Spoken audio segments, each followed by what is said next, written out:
तो 10 दिसंबर 1989 को ये जन्म बताया गया है।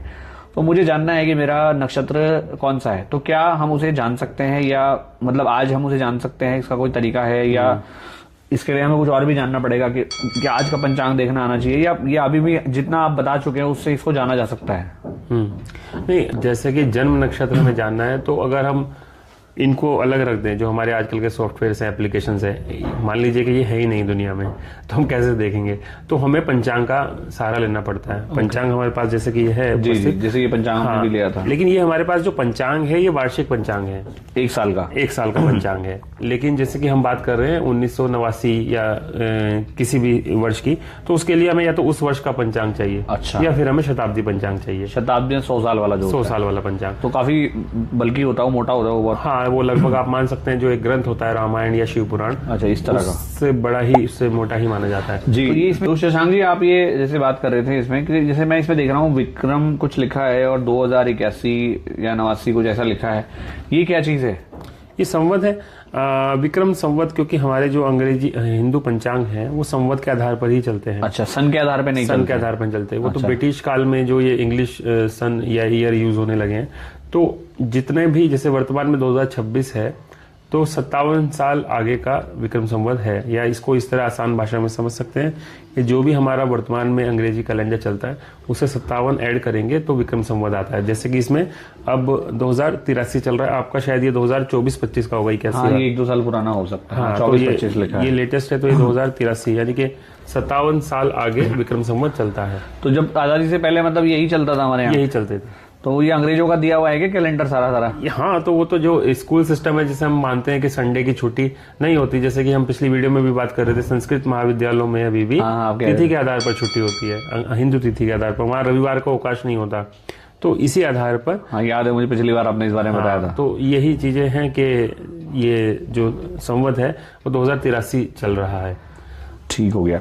तो आपने जैसे कहा कि जन्म दिवस को की तिथि को जानने के लिए, नक्षत्र को जानने के लिए हमें उस साल का जो है नक्षत्र देखना पड़ेगा, मतलब हाँ, उसके लिए उसी साल का पंचांग चाहिए। हाँ, जैसे कि अगर उदाहरण के तौर पर हम आज का देखना चाहें, जी, आज का देख लेते हैं। आज हमारे आज का पंचांग, ये तो बड़ा एक, बहुत सारे लोग पूछते भी हैं कि आज का पंचांग, तो हम आज से ही देख लेते हैं। हाँ, और हम ये भी यहाँ पर बता दें कि हम उस स्थिति में अपने आप को मान के चल रहे हैं कि हमारे पास कोई टूल, कोई मोबाइल, कोई एप्लीकेशन नहीं है, तब हमें पंचांग कैसे देखना होता है। मैं आपसे एक बात और इसमें पूछ लेता हूँ, जैसे मोबाइल और टूल की बात करिए, आजकल तो एआई का जमाना है। हाँ। तो पंचांग जैसे यहाँ हम देख रहे हैं और जो वहाँ एप्स पे देख रहे हैं, तो एक्यूरेसी मतलब 100% है या वहाँ गलती होने के चांसेस हैं? 100% तो नहीं है।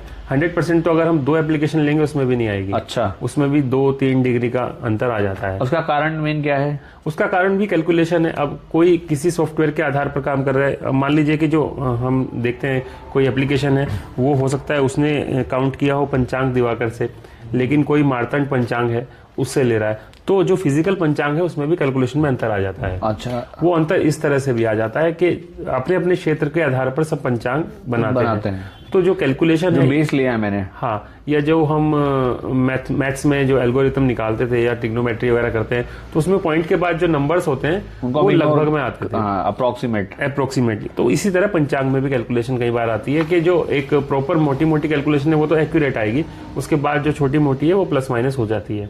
तो यहाँ पर भी ये होता है, मतलब कहीं ना कहीं अप्रोक्सीमेशन की वजह से।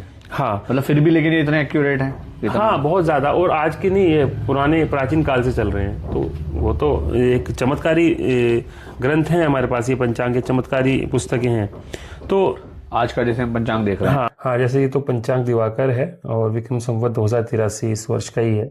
तो इसमें हम सीधे उसी पे चलते हैं कि हमें अगर देखना है आज की तिथि क्या है जी, तो पेज नंबर 135 135 में, हाँ, यहाँ पर हम गए, हमारे पास दिया गया है विक्रम संवत 2083, मास और पक्ष, ज्येष्ठ मास और कृष्ण पक्ष चल रहा है अभी, मई 1 तारीख से।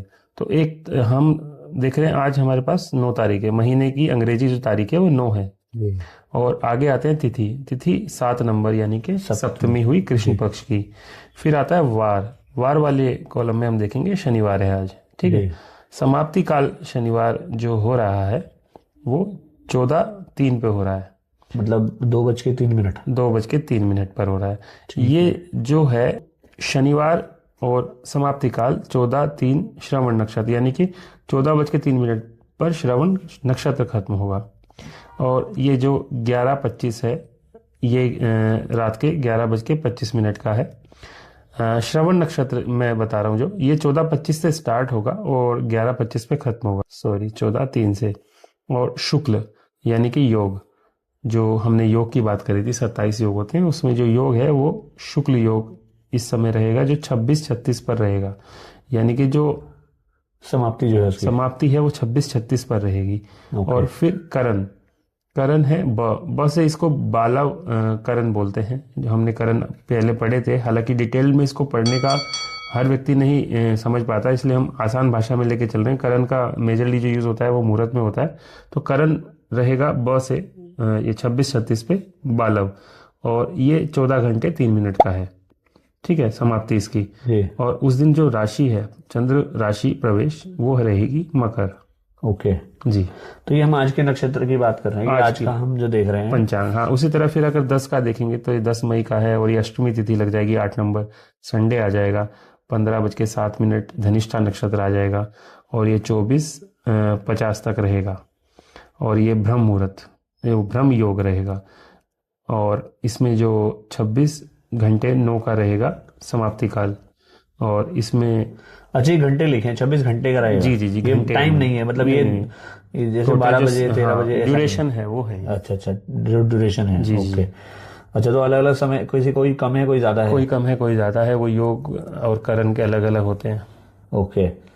तो अगर हम बिल्कुल बेसिक की बात करें, तो जैसे आज 9 तारीख की बात करें जी, तो मुझे 9 तारीख में ये जानना है कि कौन सी तिथि है। जैसे बहुत बेसिक तो तिथि होती है, तो सप्तमी तिथि है। अब मैंने कहा कि आज जो है दिवाली होती है अगर, तो उस समय कौन सा नक्षत्र होता है यहाँ पे?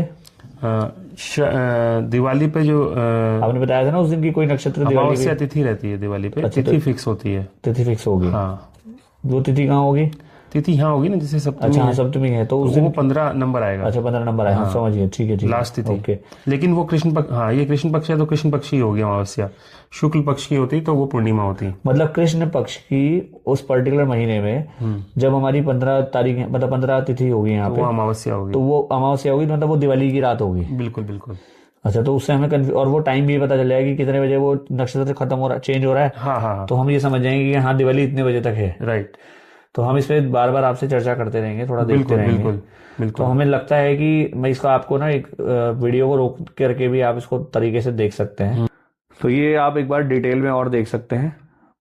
बाकी आपको कोई भी प्रश्न हो तो आप हमें संपर्क कर सकते हैं, वीडियो के नीचे कमेंट कर सकते हैं। तो कोई भी इस तरह का विषय रहेगा तो हम आपको वापस से परेशान करते रहेंगे। नहीं, जरूर। तो थोड़ा फायदा तो उठाएंगे हम आपके कनकल क्षेत्र में रहने का, है ना? जी।